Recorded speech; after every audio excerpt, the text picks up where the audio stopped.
करबो फोन सुन गई पगली, करबो फोन सुन गई छौरी, पहिल कॉल हम भोर में घर का आगू गली में रतिया चुम्मा ले ठोर में, गली के आगू कोना में रतिया चुम्मा ले ठोर में। करबो फोन सुन गई पगली, करबो फोन सुन गई छौरी, पहिल कॉल हम भोर में घर का आगू गली में रतिया चुम्मा ले ठोर में, गली के आगू कोना में रतिया चुम्मा ले ठोर में।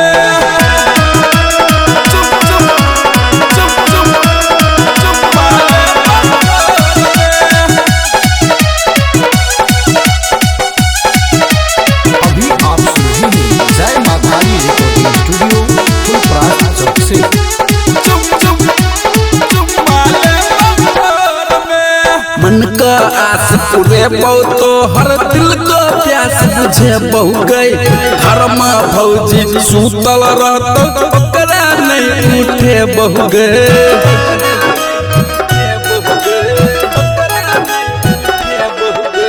मन का आस पूरे बहु छोड़िया दिल का प्यास बुझे बहु गई, घर में भौजी सूतल रहतो ओकरा नहीं उठे बहु गए। एहन मौका मिलतो न तोरा, एहन मौका मिलतो न तोरा, जागल रही है भोर में घर का आगू गली में रतिया चुम्मा ले ठोर में, गली के आगू कोना में रतिया चुम्मा ले ठोर में।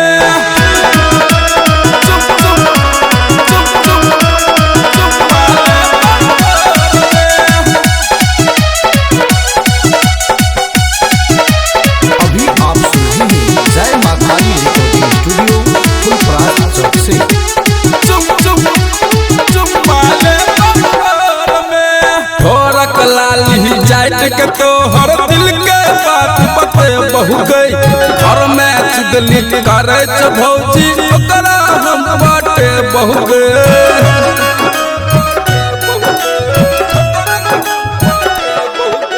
ठोरक लाली चाट के तो हर दिल के बात बते बहु गई, घर में चुगली करे भौजी ओकरा हम बाटे बहु गए। भैया से तो हर बात नहीं करबो, भैया से तो हर बात नहीं करबो, रहे छ साला जोर में घर का आगू गली में रतिया चुम्मा ले ठोर में, गली के आगू कोना में रतिया चुम्मा ले ठोर में।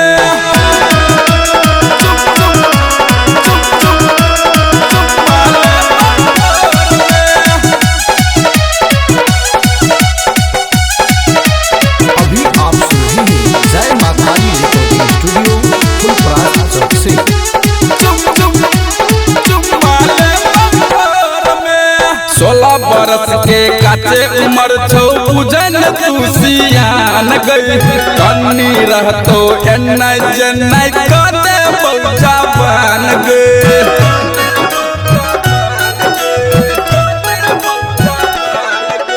16 बरस के काचे उमर छौ पूजन तू सियान गई, कन्नी रहतो एन्नाई जन्नाई कते पौजा बन गए।